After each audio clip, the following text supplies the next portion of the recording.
Welcome back, everybody, to the Dryad of the Forest podcast, a podcast from friends coming together to do deep dives into Star Wars and other nerd-related media. And I know we're a little late to the party, but we've always been a huge fan of Star Wars Visions. So we are going to be talking about season 3 today. We're just kind of talk about it overall and then go one by one. We were initially planning on doing it like we've done before, like discussing 3 episodes at a time, but both me and Goose have been clearly busy, so we just have this one episode. But before we get into Visions, Goose wants to talk a little bit about Star Wars publishing. So, Goose, yeah, what's publishing. A lot is new. I think there's been so much going on in the world that it just depends what we're going to talk about. But today I'm gonna behave and not talk about new?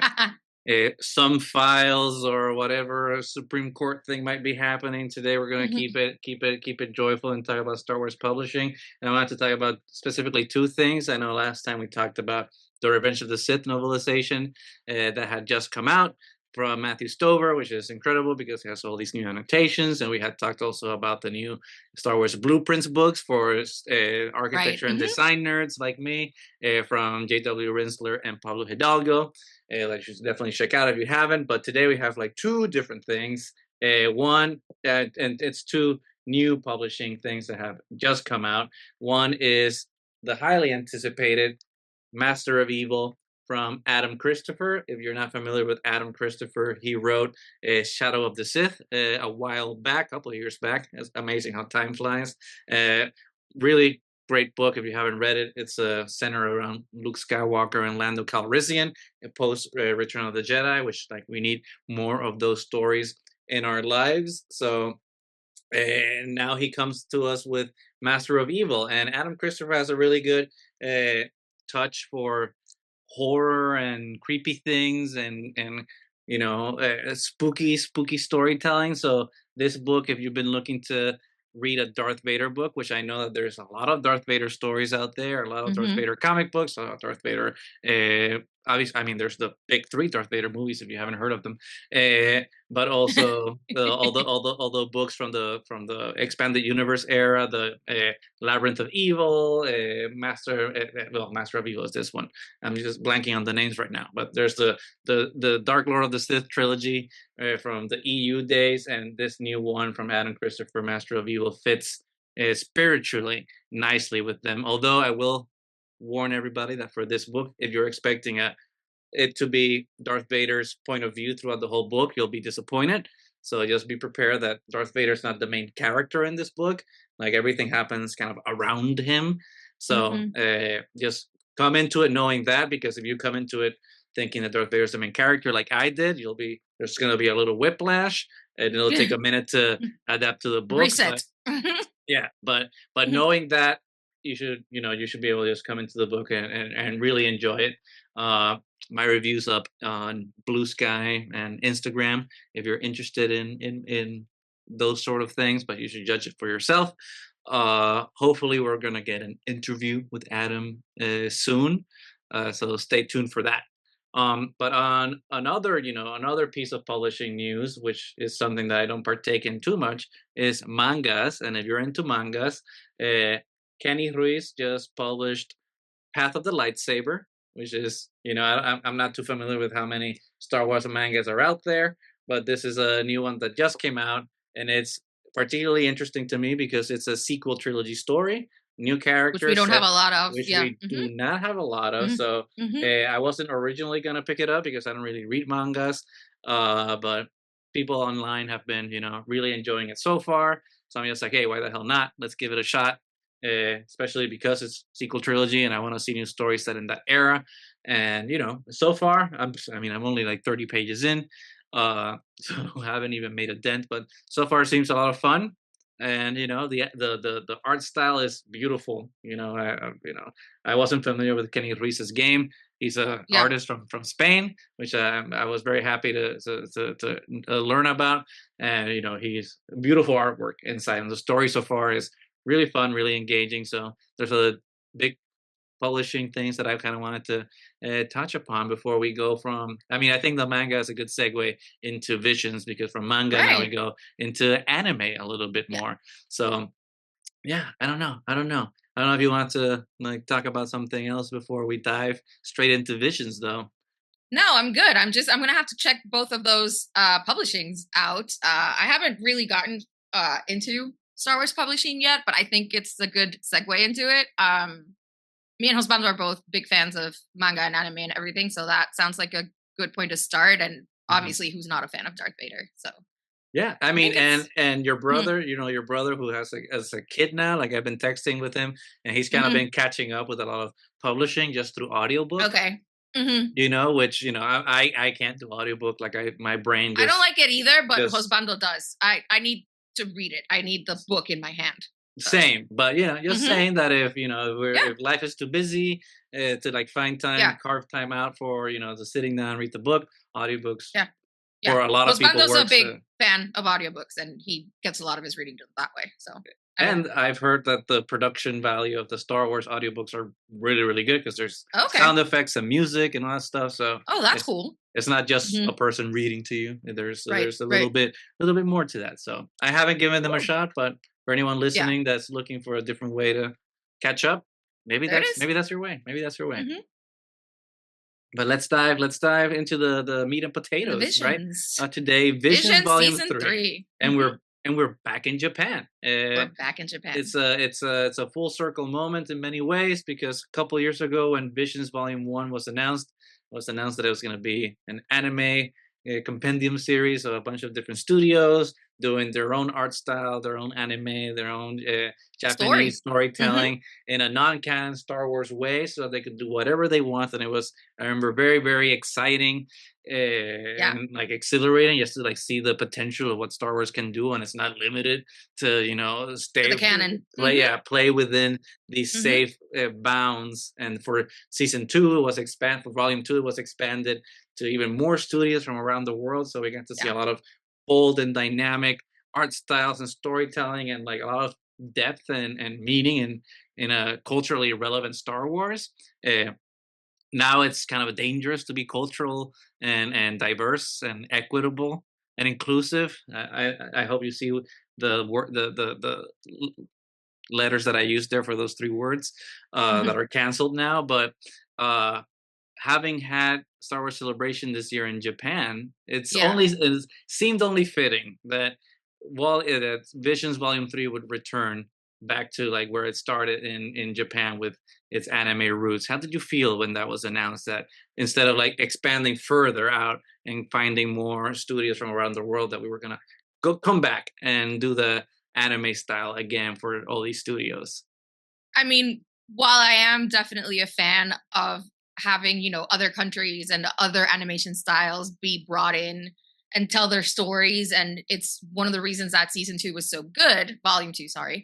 I'm biased because I'm a huge anime fan. Yeah. So I was really excited to have um anime studios, take a crack again at these stories. And, before they actually announced that we were gonna get 3 sequels, the potential to get those sequels was really high. So I don't know. So I was really excited when I found out that they were going back to Japan.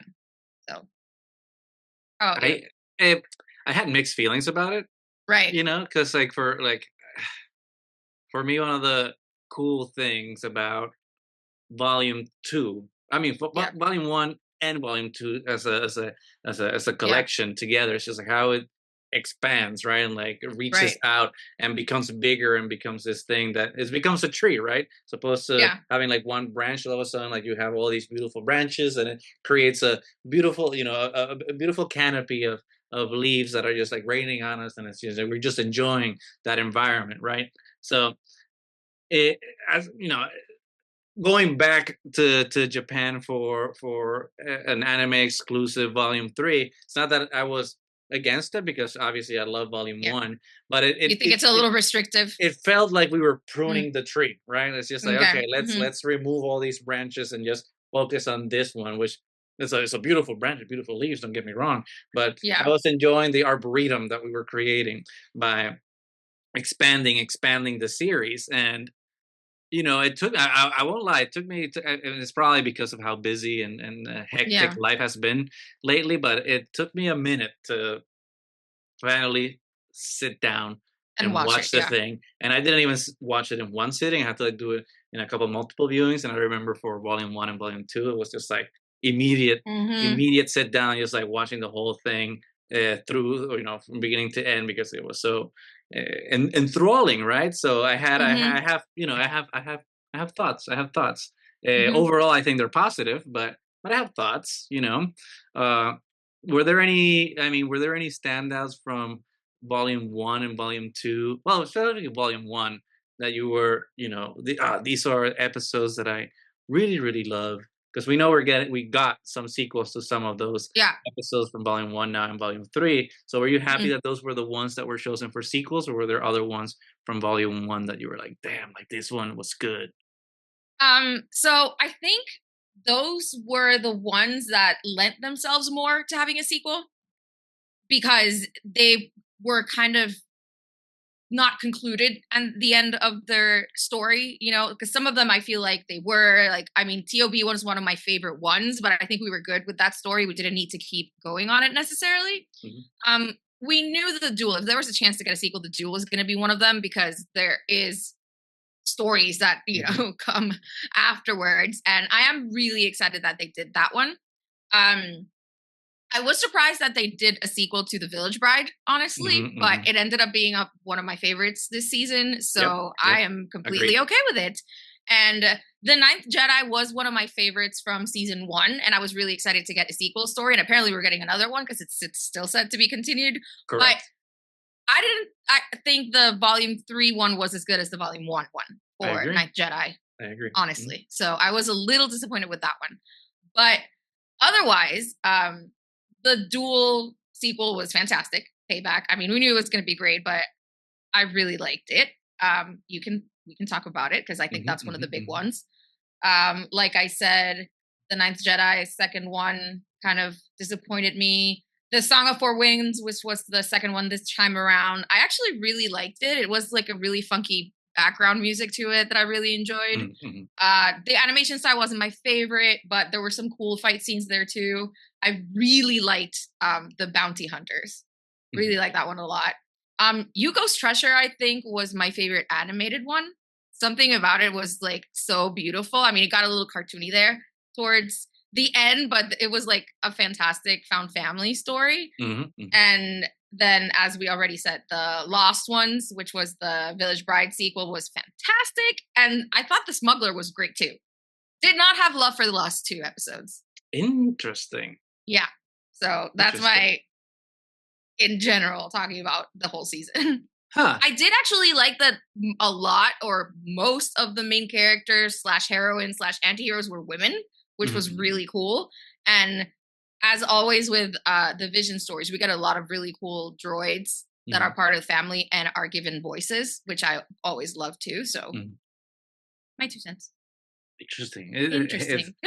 and I mean, and cents are worth a lot now that the penny is no longer going to be, circulate, be in production again. So cents are increasing in value.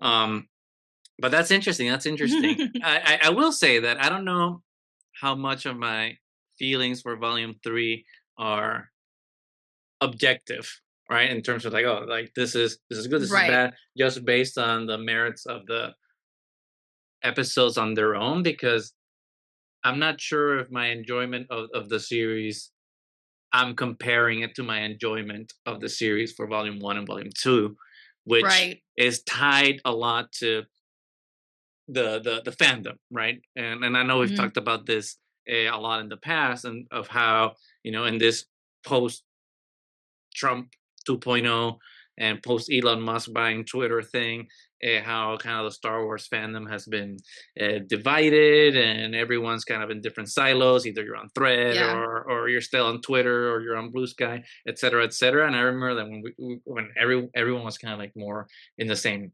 spot, i.e., Twitter, the enthusiasm and the conversations that were being had about both volumes was a lot, and it was inspiring, and it was And engaging. more engaging. Yeah. And like for this one, Keep going. I didn't feel, it felt like it came by and it went. Went. Like we're talking about it now, 2 weeks after it I it, know. it Hmm. premiered. And I know, obviously there's discourse, because there's always discourse online about it, but it hasn't felt as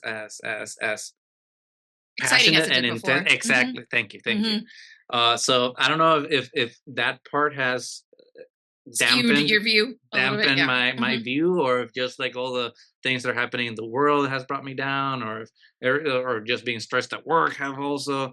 So like I don't know. Like I'm Yeah. trying to separate things to kind of try to kind of like find my north on it, but and maybe I'm saying all these things because of what I'm about to say, but for me, like volume 3, like it It didn't felt hit for like you? it didn't hit. It didn't Mhm. hit. I felt, not to say that it was bad. I think Yeah, yeah. that uh, for the most part, everything. I mean, the production from all of these shorts are Right. incredible. The voice acting is great. Which, by the way, dubbed or subbed? I know we've talked about this, but how did you watch it? You I watched the watched it dub? subbed. Subbed. Same. Yeah. Especially after going to Japan, I can't not. I Yeah. can't do the sub. I can't watch anime dubbed, honestly. It drives me insane. So Fair. Okay, so I good. mean, to each their own. If Yeah, you to like each their own, to watching each their own. dubbed, but it drives me crazy. It's I get it. Some people can't read subtitles fast. It's just like we've Yeah. always. I mean, in Puerto Rico, we always read. I mean, all movies in movie theaters have subtitles on them. So like Yeah. we've always just grown up With used to that. subtitles. And Mhm. subtitles are just accessible. It's just like, hey, always put subtitles because if someone's hard of hearing, they need their subtitles. Anyway, that's beside the Mhm. point. I'm digressing. Mhm. Uh, but I don't know, man. Like I saw in like none of, and I think it's also rooted, at least to me, in having it return to be fully anime and fully Japanese studios. I felt that it just the variety of different kinds of things Yeah. just weren't there. It just felt like a lot of sameness, in terms of like the story beats and the animation styles. So that excitement that volume 1 had, and then volume Yeah. 2 kept going as momentum, I just didn't feel it, and I think it's also fed by kind of having sequels to stories. It's like you're kind of seeing more of the same thing, which isn't necessarily bad, because I thought uh, most of those sequels were good, but Mhm. I wasn't, I didn't feel the same way, which isn't fair, right? Because I'm not, it's not meant to make me feel that way, because we've moved past it. But the duel was one of my favorite Yeah. episodes from volume 1, and I have the Ronin at home, Yeah. and I read the Emma Miko Ronin novel, which I absolutely loved. Uh, but the sequel, Payback. I You mean, didn't like it? I liked it, but I didn't Yeah. love it. Mhm. Like I saw it, and it was over, and it's like cool, but I wasn't like with the first one, where I was just like, man, this was something else. I was just like, oh, okay, Yeah. yeah, this is kind of like the same thing.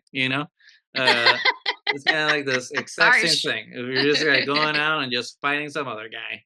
I mean, it was cool. It was cool. I mean, conceptually, like, it was cool how the Jedi Master is caught between light and dark and can't tell the difference anymore, and Yeah. like how he Mhm. faces in and out as he's fighting. I mean, visually, like, this did a lot of cool things, I but in mean, it was terms of, gorgeous. Yeah. yeah, But I thought it was cool. And I thought the use of the AT-ATs as, like the gambling den was a really cool yeah, idea. And then it was how it kind great. of moves around. And yeah, it It was was great. beautiful.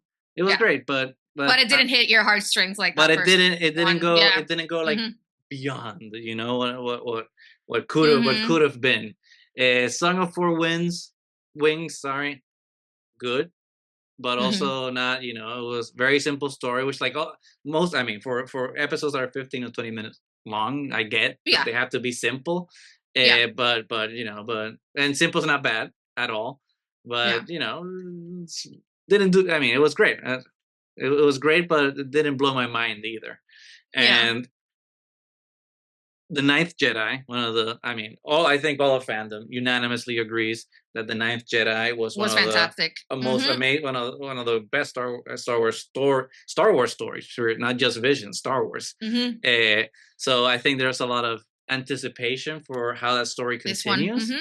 and for me, it just, and now that it was bad, it's just that it did, to me, because we know that we're gonna have a continuation in proper of the Ninth Jedi as like a standalone animated Hmm. show. uh, this one felt very much like a stopgap. It was kind of like, okay, Yeah. we know we're doing the full show, later, which is going to continue the story from Volume 1. But we also need to have a story for Volume 3. So let's do this kind of in-between episode type of thing that's not going to really tell you affect much the about story. what we're gonna do in the show. So like a lot of the things that I really wanted to follow up on from the wasn't episode followed from up Volume 1, on at all. which I think if this had been just a regular episode in the series that they're gonna continue on with, I would have been fine with it, because like, hey, we need like episodes like this where characters are discovering things about themselves in an isolated way. But this as a standalone episode to continue that story here in Volume 3. It kind of just fell not flat.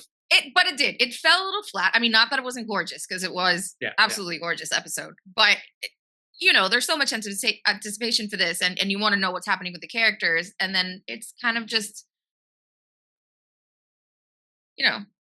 Oh yeah, I just expected more. So I expected again, more. not that the droid wasn't awesome, but the story was predictable. Like you knew like the droid wasn't going to survive, and still makes you sad. But yeah, I remember being really, really excited about this one, and the episode ended being like, okay.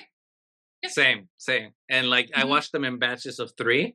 So this one being my last one of the first batch, I was kind of, it didn't make me excited to keep going. You know what I'm saying? So there's that. I think I'm getting too stuck in the weeds of each individual episode, which we should talk about together. So let me just run through it a little faster. No, but it's fine. We're doing it now already. So I don't think we need to say any more about the other ones, honestly. I think this is fine. Let's just keep going.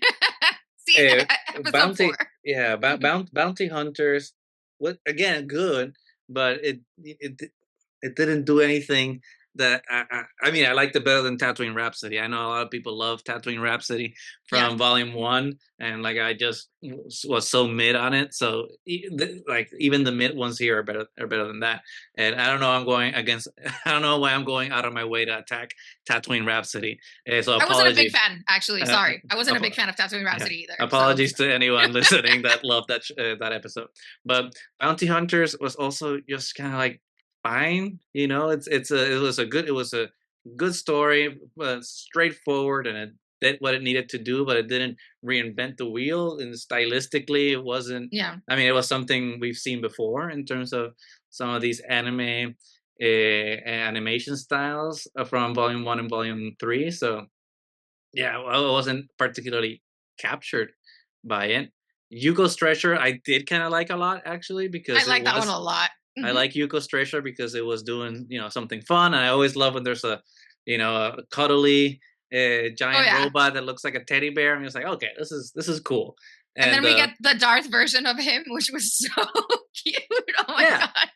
It was amazing. I thought that one was really good and really wholesome and sweet, and like the end with the parents are dead, but they were leaving something for her to hope legacy. For, and like and like that would make me cry. That one totally made me cry. I'm a sucker for found family stories.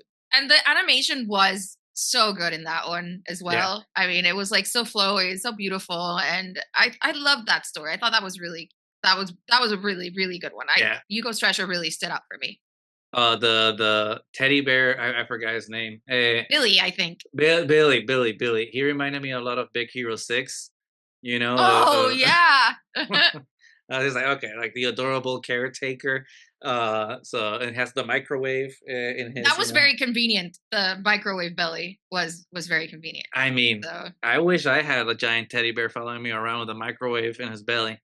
Just gonna say, I could, that would be very convenient. But but that was the same studio, Kinema Citrus, that did Yuko's Treasure. They also did The Lost Ones, which is the sequel.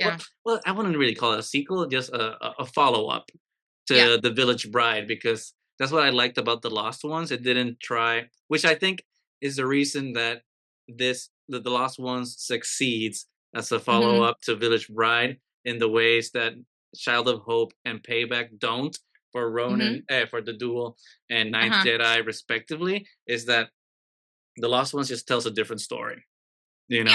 It focuses on just being like, what is F doing and Yeah. she's gonna do something else as opposed to just being like, okay, what In happens the same immediately place and doing after? the same story. Yeah, and I think This. that's why I really like the last one. So it was just completely different story, did something Hmm. completely different, and I think that it was extremely well told. And if you think about it, the last one is very similar to Payback. Yeah. Because in Payback, the Ronin has to fight a Jedi Master that has lost his way and is caught between light and dark.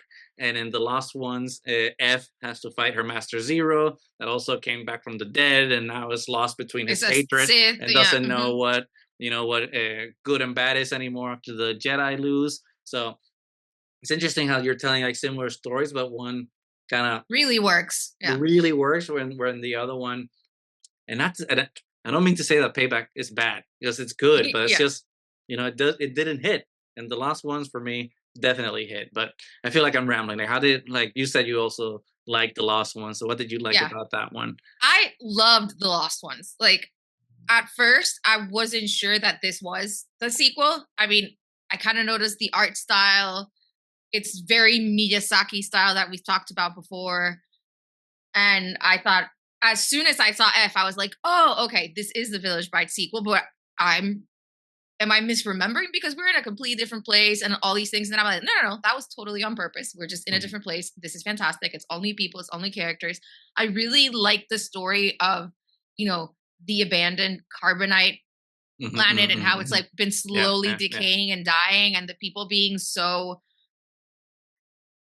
like mind warped by the empire that they still believe that the empire is like their heroes and they're gonna come back and they're Mhm. gonna save them. And then the first time they see the empire return, it's just, I'm threatening to murder all of you. Yeah, yeah. It's and the fact that clearly one of them warned the empire that there was a Jedi on Mhm, board, that they're so indoctrinated into thinking that the empire is the good guy that they would turn against the one person that would actually be an aide. mhm, mhm. So, but the fact that then you get this other character, I don't remember the guy who immediately is like, I'm not letting you do this alone, I'm gonna help Yeah, out, all the yeah. things. So it was like a really well told story, and however minutes long this episode is, it felt very complete. It was very, I feel, especially for F, like a really like bringing everything together, that she was so kind of hating herself for the fact that she run away from her Mhm, master and kind of left him to die, to actually be the one who teaches him now that no, this is not the right path. Like her education was complete and now she is fully the Jedi master. mhm, mhm. So I don't know. There was something I really loved about it, aside from the fact that the animation was fantastic, the Yeah, storytelling was great, and this one did hit more than I thought it would. So I was yeah. really happy with this one. I was very happy with it too. I'm just like this. I think this was a proper follow up to, and I mean, I said Hmm. this already, but a proper follow up from the Village Bride, because it's just it just stands alone in the same way that all of these episodes just stand alone. Like in a Hmm. 50, I don't know. I haven't seen anything that's a direct sequel that's so short in some of these uh, sequels so far that I'm just like, this is kind of the right way to continue the story Right. immediately after a previous one, and that's why I appreciate that the last ones did not do that. Right. It's not Hmm. tying back into continuing that. It's not Yeah. pushing it forward to continue the story either. Yeah. It lives It's it just lives part on of its own. F's story. Yeah. Yeah, it was just why, again, Child of Hope just didn't work. It's just Yeah. too tied to what happened in the previous one and too Yeah. tied into what's gonna happen next, Happen soon. and it Hmm. lives in this weird limbo that doesn't It let it doesn't know where just, it really is. Yeah. yeah. Hmm. Which again, it's a good story. Like, I love the droid in it, and Yeah. the world building of like the ship inside is just Which was beautiful. so gorgeous. Oh yeah. Hmm. So like there's a lot of great things about it, but in terms of just like how this episode works on its own and how it satisfies the story, Yeah. just to me No. it did. To me it Yeah. did. No. And then that duel at the end was so amazing. Like the way Mhm. it was shot and how like the ship, like the covering falls apart and you can see the sky with all the flowers, and it's gorgeous. It's just, I really hope F stops losing limbs, because I feel like she only has her arm left at this point. One Well, but arm. it's the positive Vader, right? I was watching actually like Hmm. Star Wars Explains Hmm. review of it, and I thought it was really clever, like how Alex described that she does an over the top flip over him the Yeah. same way that Anakin does that Yeah. to Obi-Wan, but it's kind of like the inverse of it, where like Anakin's doing it to try to get the upper hand. Obi-Wan, she's doing it because she knows it's gonna like backfire, literally, because it's Yeah. a dumb move, but she's doing it because she knows that it's gonna lead to her success, even though if it's gonna cost her like an arm and a leg, so to speak. Oh, too soon, sorry. Yeah. But and so she's a nega Anakin in that way, right? She's losing limbs but becoming better for More it. human by it. Yeah. She's, So I like that. I like that. Which is kind of the opposite of what happened in the Duel Payback, where you have the robot version of the Jedi, who's is Darth Vader. You know, is a Jedi that lost his humanity and became more of a machine, but still is obsessed with thinking of himself as a Jedi, even though he has lost his way. And then F, who keeps losing limbs and just becomes a better person through it somehow. I mean, and to throw, compliments, right? Because I feel like I've been bashing a lot of this, and I don't mean to just be a negative Nancy here. We try to be constructive. I mean, not everything has to hit, and not everything has to be compelling to you. So I mean, it's true. It's an opinion. It's an opinion. Yeah, but you know what they say about opinions. Anyway, but the Jedi Master and Payback, I did like the animation style of it, right? Where he's hiding his lack of humanity with like the mask with and the everything, mask and the hair and the use of color, right? With the modifications he has on his head that like always are flashing blue when he thinks he's right, but when he's losing control and he's in between light and dark, it's actually it goes purple. It goes purple, and at the end he can't distinguish blue and red anymore because he's just lost his way completely. I mean, it's like there's a lot of beautiful things that are done in that in that short, but it just didn't hit for me. Anyway, but let's keep going. The Smuggler's next. The Smuggler was fine. It's just a remake of A New Hope, Yeah. It's fine. It was a remake of A New Hope, which from is Han fine. Solo's perspective, basically. As a woman. As a woman, a gender swapped Han Solo, which we're we're okay with. But it was good, and I like the Obi-Wan Kenobi lady, that has the lightsaber hidden in her arm. That was cool. I like how they removed Luke Skywalker completely. It's like, let's not even bother with Luke. It's just gonna be Princess Leia. We're gonna do like a gender swap Princess Leia, and she's gonna be badass. I mean, he in this version. Yeah. But I liked it. It was fun. But again, it didn't do anything particularly new. Yeah. And the thing is, I really liked like the way it was told. The animation was great. The way the prince was done, he kind of gave me Howl vibes, which is my favorite Miyazaki is Howl's Moving Castle.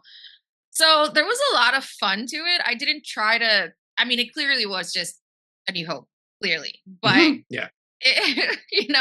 so in that sense, you only get a few episodes for this, and then you're using one to just like remake a story that we already know, which isn't the best use of your time.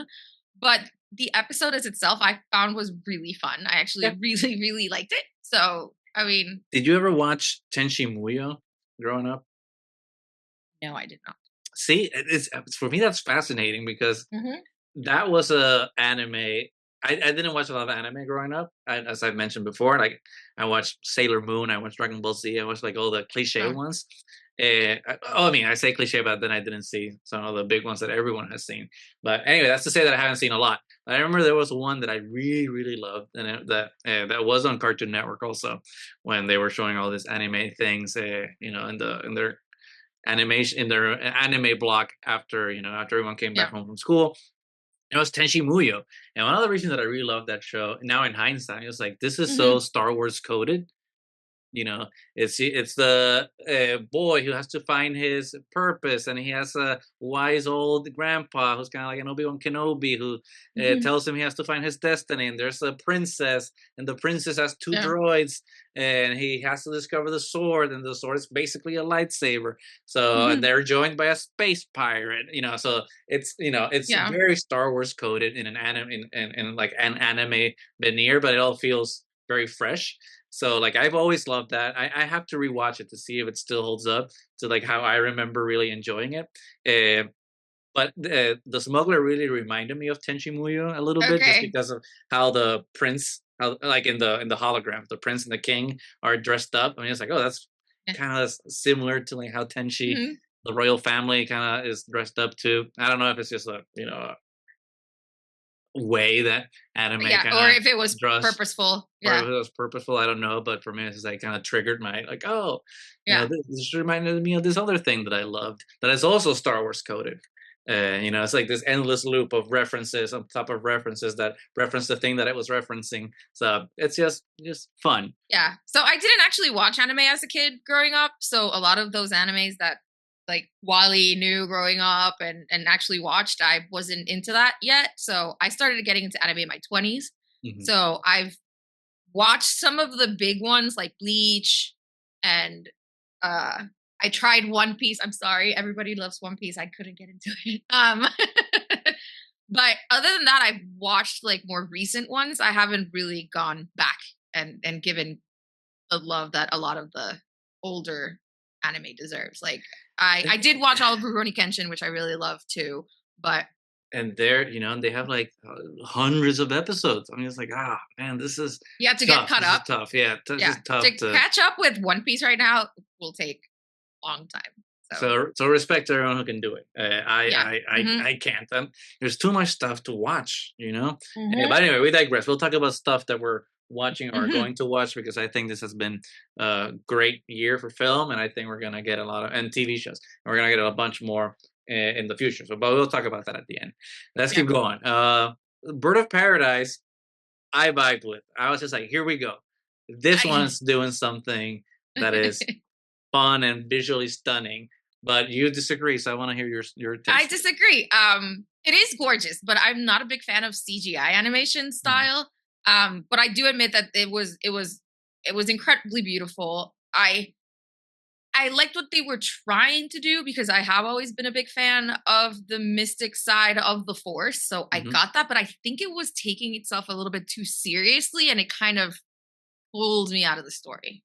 Oh, see, like I Yeah. was pulled in, right? Because it's this Right. whole basically taking the what Obi-Wan said in A New Hope is like, don't trust your eyes; they can deceive you.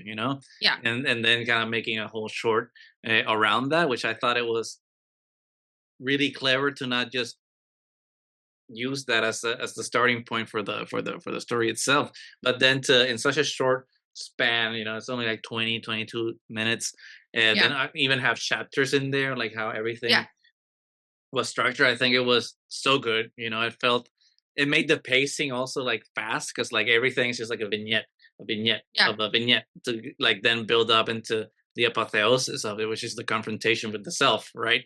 Yeah. And Mhm. the little trippy Yoda analog Yeah. frog, the Yeah. psychedelic frog thing there. I'm just like, this is great. Like anytime that I see something that's visually trying to do something that's Different. different from what I've seen before, I'm automatically invested in it. So I dug it. Like, did it tell like a story that we haven't seen a million times? It's like, no, yeah, you have to accept the darkness and see the flaws Hmm. within yourself and be able to accept them so that you can move on from that.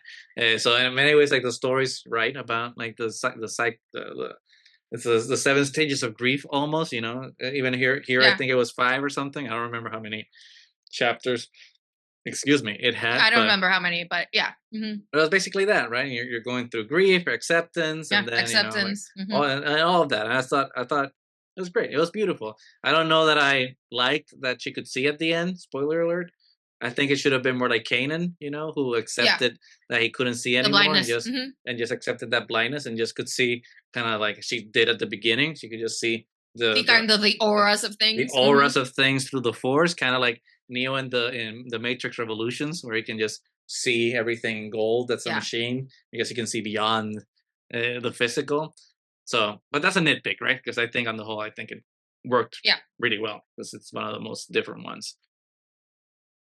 But Yeah. that's just one person's opinion. Different opinions. Yeah. But lo and behold, that's 8 out of 9, and now we approach the final one. And I think the final one's gonna be as contentious as the final one from Volume 1 was, because I remember when we were talking about Volume 1, we also had issues with the final episode of the season. Let me pull that up because I don't remember what the name of the final one. Akakiri. I remember that. Uh-huh. That Yeah. was kind of like the Hidden Fortress remake, but it just became super dark at the end. I remember I didn't vibe with Akakiri in Volume 1, and that's the way that they decided to end Yeah. the season, the volume, whatever we want to call it for this. Yeah. So I think Black was also a very bold way to It's finished. Yeah. conclude Volume 3. And before I say my thoughts, I just want to hear yours because I know there's gonna hopefully spicy thoughts about how Yeah. we conclude the season. Yeah. So this was my least favorite episode. And not to say that it was a bad episode because it was the way it was animated, it was so out there and like cool because it really was. But it was kind of nightmare fuelish for me a Mhm. little bit, Correct. Yes. which is exactly what they were going for. I really love the use of jazz Mhm, as mhm, the music that you're bringing through, but it just it I- to have that kind of at the end, it was like, oh my god, Hosbando didn't even finish watching. He's like, this is too in my face. This is nightmare fuel. I'm out of here. I'm done. Um, which again, it shows you like the horror of war. It's how I saw it was kind of a fever dream mhm, mhm, of mhm, mhm. a stormtrooper as the Death Star is getting destroyed, but it's kind of disjointed and all over the place, which I see why it would work for some people. For me, it didn't work, but I really appreciate what they were trying to do, but it just for me that just wasn't working. So Mm. how about you? I thought it was great. I thought it was. I knew you were gonna love it. I thought the Uh-huh. animations. I thought the anime. It swung for the fences, and I really appreciate it because Mhm. it used, like you said, used jazz as the soundtrack, which I thought Which was was great. Yeah, that was great. ballsy because no one else, everyone else does, the more traditional Star Wars orchestration type of thing, which obviously works extremely well. It's tried and true and tested. But to be like, no, no, no, we're not gonna do that. We're gonna do, We're just gonna do jazz. we're gonna do, yeah, as opposed to Tatooine Rhapsody, which did their own Star Wars rock and roll musical. Yeah. Here's like, no, no, no, we're gonna just do jazz, and it's gonna be weird, and it's gonna be like Birdman, where we're just like telling the story like through the music, and the music's kind of like Yeah. inspiring like the tempo of how these images flow through the screen. I thought was ballsy and genius, and I appreciate that Lucasfilm let them do it because Yeah, yeah. they could have been like, okay, This was hey too buddy, weird. they could have been, hey buddy, sit down, rethink rethink your life. And the fact that they were like, yeah, let's go for it, let's swing for the fences. I really respect it. As I was watching it, I just like my brain just was trying to understand it, and one of the ways Yeah. that I was understanding it was when you're like in a museum, and a museum when you have like the weird little pockets of film, like watching an exhibit about X thing, and all of a sudden like they have like a little pot, they have like a little pod where they have like a movie, like a documentary thing about what's Right. happening. It's like always like a short format thing or experimental film. That's always this separate thing from the rest of the exhibit, and it's just weird sometimes. That's what I felt like watching this. It's just like we're Okay. in this gallery watching all these things, and all of a sudden we're going to watch this experimental film that's tonally different, and you have to seclude yourself in a separate room to watch it. That's kind of like how I was feeling watching it, and that's a neutral statement. I'm not saying it's negative or positive. Um, Hmm. but I really liked that. I also thought that it was really clever to not have any dialogue in it. It's just like it's just literally Yeah. vibes. It's just vibes. You can just understand what you want to understand from it. And the animation style, I thought was No, beautiful. the It was animation was stunning. great. Yeah. Hmm. I like to have been able to conceptualize like how all these different vignettes are gonna tie together into like one continuous, it's a continuous shot, right? Basically, because the Hmm. animation is just changing from one thing into the next, and I thought that was just beautiful. Is it one of the ones that I'm gonna revisit? No, right? I will admit that I prefer my linear storytelling because I'm Yeah. basic, Hmm. and after work I just want to relax. So like this one was not an episode to relax with, but Yeah. to experience it. I'm glad I experienced it, right? Because I thought it was really really bold, and to see something experimental and psychedelic in Star Wars in the way that this attempted to. I thought, Yeah. I thought it was extremely bold and extremely successful. So I'm glad they ended this way, because this is weird, and we're gonna do it, and you're gonna watch it, And you're gonna deal with it. and you're gonna deal with it. And I think Star Wars needs a lot more of that. Just like, let's just be weird. Obviously, Yeah. not Let's everything's punch gonna. people in the face. Let's punch Yeah. people in the face, yeah, in a metaphorical way, right? Yeah. Yeah. Because I think we're living through a time, not just in history with Yeah. everything that's happening, but with media as well, where we just don't want to think and be challenged and have anything uh, outside the norm. We want like our Netflix movies to be like this formulaic thing that look this way, and you just don't think And it's about the it. And it's same like, story, and and it's it's a the story same you've thing. seen a million times, and like same with you don't want to like the same thing that Trump's doing with the erasure of history. We don't want to think about it. We don't want to be challenged about the difficult parts of, Yeah. of history, of why, maybe we need to, atone for the past. It's like, no, we want to sanitize it because we don't want to think about it. It's like good guys win, bad guys lose, and everything's black and white. And, we're in this era right now where we're not challenging anything. And Yeah. Disney's acquiescing to the fascist and Yeah. canceling Jimmy Kimmel, even though they brought him back. But there's lots of ways in which all of these stories and potential for art is being just Stifled. not silenced, but Stifled. sanitized and simplified and stifled. Mhm. Thank you. That we need something like this. It might not resonate with everybody, but it needs to exist so that people are confronted with it, so that they can Yeah. see what they feel or how they feel or why they feel. And we need to be challenged a little bit more. But again, like I said, I'm not gonna revisit it tomorrow. Yeah. Maybe I need to take some time away to digest it before I go back to it, so that I can see what else I can discover from it. But I'm happy. I'm happy it exists. I'm happy that It something exists. like Yeah. this. It's kind of like Andor in a way. It's like something like Andor exists in Star Wars. It's like something psychedelic It's and and, insane. and Yeah. trippy exists in Star Wars animation. I'm all for it, and I think we need more of it. We need more of it. But that a volume doesn't save. So even though, as much as I like that one, I like the Lost Ones, and I have Yeah. like some other stuff, to me, like the season as a whole was, maybe if I were to rate it, maybe a 7 out of 10. What are your concluding thoughts on, I'm now not that we've sure. talked about I all really nine? enjoyed it. It didn't hit as hard as season 1 or 2. I'm kind of wanting to revisit season 2 again, or maybe even just both of them. I didn't rewatch either season before watching season 3, but just the way it made me feel, it's different.